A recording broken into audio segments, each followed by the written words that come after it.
I just really wanted to travel the world, stuff like that. I'm not a big guy that's gonna go buy fancy stuff. Like, well, of course, I might go buy fancy stuff, but nothing like.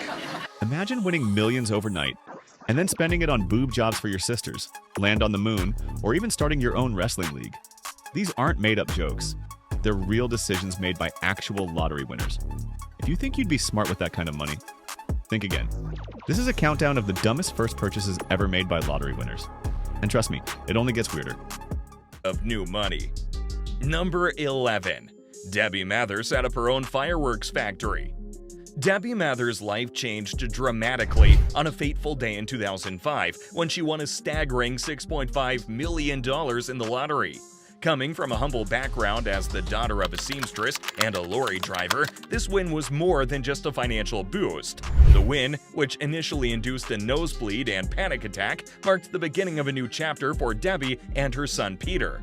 After spending a year traveling the world and addressing some chronic medical issues stemming from a fall, Debbie, a bookkeeper by trade, approached her new fortune with a practical mindset. She carefully planned how to use her winnings, allocating portions for family and friends, property investments, stocks and shares, and an intriguing personal venture. But what she actually used the money for was astounding. Debbie's decision to set up her own fireworks business was not just a financial investment, but also a nod to her desire to relive cherished childhood memories. With an investment of about $650,000, she embarked on this business journey, transforming a personal dream into a full-fledged business venture. This step was in line with the 15% of lottery winners who choose to start their own businesses, as noted by Camelot, the lottery operator. Although the business hasn't fully recouped its initial outlay, Debbie remains optimistic. She reflects on winning the lottery as nothing short of a miracle. This anecdote highlights how her lottery win allowed her to fulfill not just her financial goals, but personal dreams as well. Number 10. Sarah Cockings bought boob jobs for her and her sisters. In 2006, Sarah Cockings, then 21 years old, found herself in a life-changing situation when she won a substantial $3.8 million in the lottery. With this newfound wealth, Sarah made a decision that was both personal and generous. She decided to spend part of her winnings on plastic surgery for herself and her two sisters, Emma and Alex. This gesture of sisterly love cost her $12,500, but was a memorable way to share her fortune. Sarah, from Whitley Bay, Tyneside, became known for this unusual spending choice, humorously noting how people would often stop her in the street and ask, "Are those the lottery boobs?"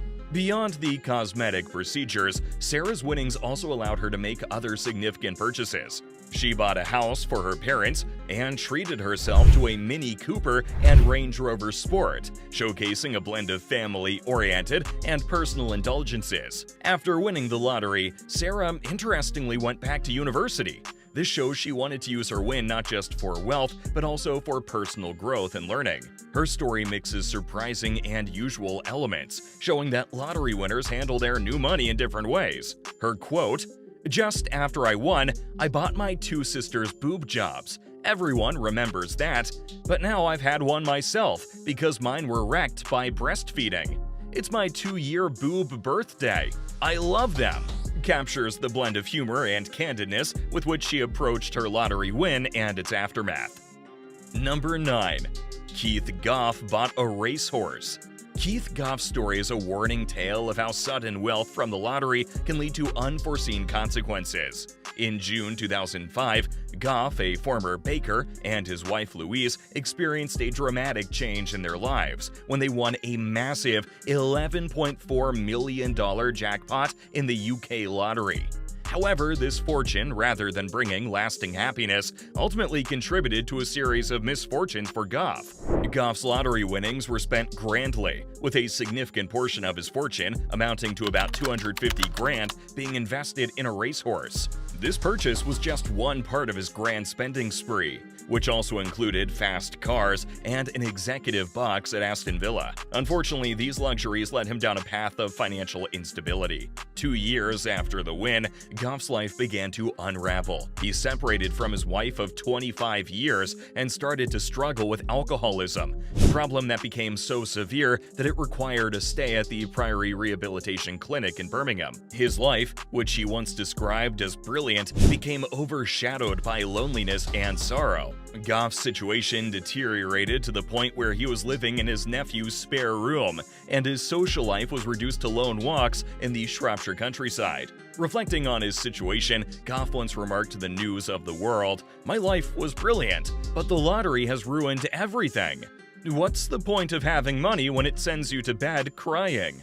The lottery win also made him a target for conmen, with one scam costing him $890,000.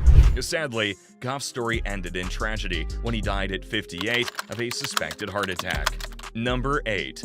Evelyn Adams spent millions on poker. Evelyn Adams of New Jersey achieved what many would consider impossible, winning the lottery not just once, but twice. Her first stroke of luck came in 1985, followed by another win in 1986, amounting to a staggering $5.4 million. However, Adams' story is not about ongoing luck, but instead a warning about the dangers of gambling. Feeling encouraged by her extraordinary luck, Adams took her newfound wealth to the casinos of Atlantic City. There, she indulged heavily in poker and slot machines, under the belief that her lucky streak would continue. Unfortunately, this was not the case. Her gambling ventures led to a rapid decline in her financial situation. As of 2016, Adams' situation had taken a dramatic turn. The woman who once held millions was living in a trailer park, having lost all her lottery winnings to gambling. Number 7. David Copeland bought land on the moon. David Copeland's story as a lottery winner takes an odd turn from the usual tales of luxury. In 2000, Copeland won a significant sum of $1 million, but unlike many lottery winners, he chose a less traditional path for his winnings. Among his purchases, the most unusual was his decision to buy land on celestial bodies far from Earth: the Moon, Mars, and Venus. Despite his million-dollar win, Copeland maintained a surprisingly economical lifestyle. He continued to live modestly, even eating baked beans for dinner at his home in rural Hertfordshire. His down-to-earth approach to life is further evidenced by his current profession as a chauffeur, earning $28 an hour. This choice reflects his desire for a simple life, despite the financial freedom his lottery win afforded him. Copeland's purchase of land on the moon and other planets stands out as a quirky and imaginative use of his lottery fortune. It contrasts sharply with the more common lottery winner stories of lavish spending and rapid financial decline. His comment to The Sun, "Winning the lottery just gave me the freedom to choose what to do. I'm not full-time chauffeuring in. I've just been very sensible, as you can tell," encapsulates his practical approach to handling his winnings, prioritizing personal freedom and sensible living over luxury and excess. Number 6. Roger Griffiths tried to buy his way to the top of the charts. Roger Griffiths' lottery win story is a mix of high hopes and harsh realities. In 2005, Roger, alongside his wife Laura, won a massive $2.3 million, a moment that they believed would change their lives forever. However, what followed was a series of events that led to financial and personal loss. After the win, Roger pursued a long-held ambition to become a rock star. He invested in new guitars and dedicated himself to recording music with his band. Despite these efforts, their musical endeavor did not achieve the desired success, with their record reportedly selling only 600 copies. This attempt to break into the music industry was not just a financial drain, but also contributed to a shift in Roger's personal life. 6 years after the lottery win, Roger found himself in a dire financial situation, with Laura claiming he had only $9 in his account. Their story of luxury included spending on expensive cars and homes, although Laura claims that these expenditures were not as extravagant as reported. The financial strain was worsened by the 2008 financial crisis and their inability to manage their newfound wealth effectively.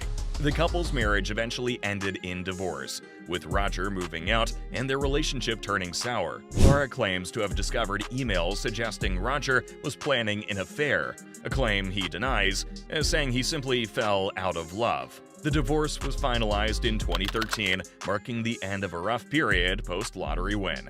Number 5. John and Linda Kuti built a water park. John and Linda Kuti's life took a dramatic turn in 2011 when they, as part of a syndicate, won a colossal $319 million Mega Millions jackpot. Their share of this fortune amounted to $28.7 million, a sum that would enable them to make a heartfelt and significant contribution to their community. They made a generous donation of $250,000 towards the construction of a water park in Main Street Park, located in their hometown of Green Island. This project was more than just a recreational facility. It was a tribute to John's and Linda's parents, Edmund Ostrowski, Gertrude Ostrowski, Joseph Kuti, and Mercedes Kuti.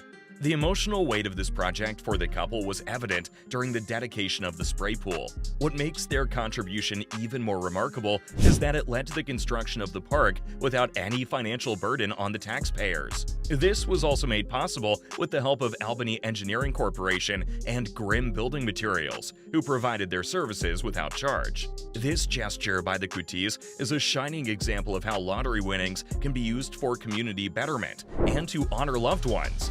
Their decision reflects a deep sense of gratitude and a desire to give back, creating a legacy that extends beyond personal gain. Number 4. I'm Jay Vargas, and I made history when I became the youngest Powerball winner ever at age 19. Jonathan Vargas invested in an all-female wrestling production. Jonathan Vargas's story is a unique chapter in the story of lottery winners, marked by a strange investment that quickly turned sour. In 2008, Vargas won a substantial Powerball jackpot of $35.3 million, a win that set the stage for an ambitious but ultimately ill-fated venture in the world of professional wrestling. Vargas founded Wrestlicious, an all-female wrestling promotion based in Tampa, Florida. The company's concept combined wrestling with sketch comedy, drawing comparisons to the earlier gorgeous ladies of wrestling. Despite its unique approach, Wrestlicious was unable to capture a lasting audience and was ranked number 11 on Bleacher Report's list of the 25 worst wrestling promotions in 2011. In March 2009, a trailer was released, and there were rumors of the show airing on the Fox network.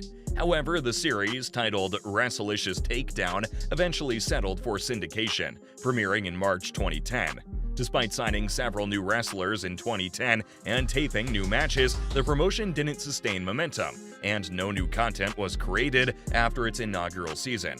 Wrestlicious Takedown was the main television program produced by Vargas's company, airing on various networks, including Dish Network via MAV TV in the United States and Byte TV in Canada. The show featured segments like JV's Crib, giving viewers a glimpse into the supposed glamorous lifestyle at JV's mansion frequented by the Wrestlicious girls. Vargas himself appeared on the show as JV Rich. After only one season, Wrestlicious stopped production. Some wrestlers from the show later joined other wrestling companies like WWE and TNA Impact. However, the failure of Wrestlicious showed how tough and unpredictable the entertainment industry can be. Vargas's decision to invest his lottery winnings in this business also shows the dangers of getting into new and unstable areas like show business. Number 2. Pick up a lottery check. And what's that check for? $25,001. Bob Erb advocated legalization. In 2012, the Canadian pot activist's life took a remarkable turn when he won a massive $25 million after purchasing a lottery ticket en route to his father's funeral in Calgary. Erb's win came after a persistent 43-year habit of buying lottery tickets, a practice that eventually paid off in a substantial way. Rather than indulging in lavish spending or extravagant purchases, Erb chose to use a significant portion of his winnings to support a cause close to his heart. The legalization. He directed $1 million of his lottery fortune towards 420 Day, an annual event that advocates for legalization. This contribution reflected not just his personal beliefs, but also his commitment to a cause he'd long supported. Number 1. Any comment then, Michael? Yeah, go yourself. Thank you very much. Michael Carroll built his own racetrack in his backyard. Michael Carroll's lottery win at the age of 19 was nothing short of a fairy tale. Winning a massive $18 million, he quickly dove into a lifestyle of extreme luxury and extravagance. His first expense was the construction of a personal racetrack in his backyard. This racetrack was his childhood dream, and now that he had the money to fulfill it, he raced into it at full speed. Carroll's backyard racetrack became a central feature of his property and a very concrete manifestation of his jackpot win. However, this was just one aspect of Carroll's wide-ranging and unrestrained spending. His lifestyle spiraled into a series of expensive parties, luxurious purchases, and reckless behavior. Despite the initial excitement and glamour that came with his lottery fortune, Carroll's story took a turn for the worse. His wealth, once seemingly endless, started to fade as quickly as it had appeared. The high cost of maintaining such a lifestyle, coupled with his lack of financial acumen, led to a rapid depletion of his assets. Eventually, Carroll found himself in a dire financial situation. The once thriving racetrack in his backyard, which had been a hub of activity and a symbol of his wealth, stood only as a reminder of his financial downfall. From a multi-millionaire to being broke, Carroll's journey represents the brief nature of fortune, especially when it's not managed with a proper vision in mind. When it comes to the lottery, it's clear that a sudden windfall can lead to some truly unconventional choices. From personal racetracks to fireworks businesses, these stories remind us that with great wealth comes great temptation, and sometimes great responsibility. Whether it's indulging in long-held dreams, supporting loved ones, or diving into risky business ventures, these lottery winners show us that the first thing you buy can be as unpredictable as the lottery itself.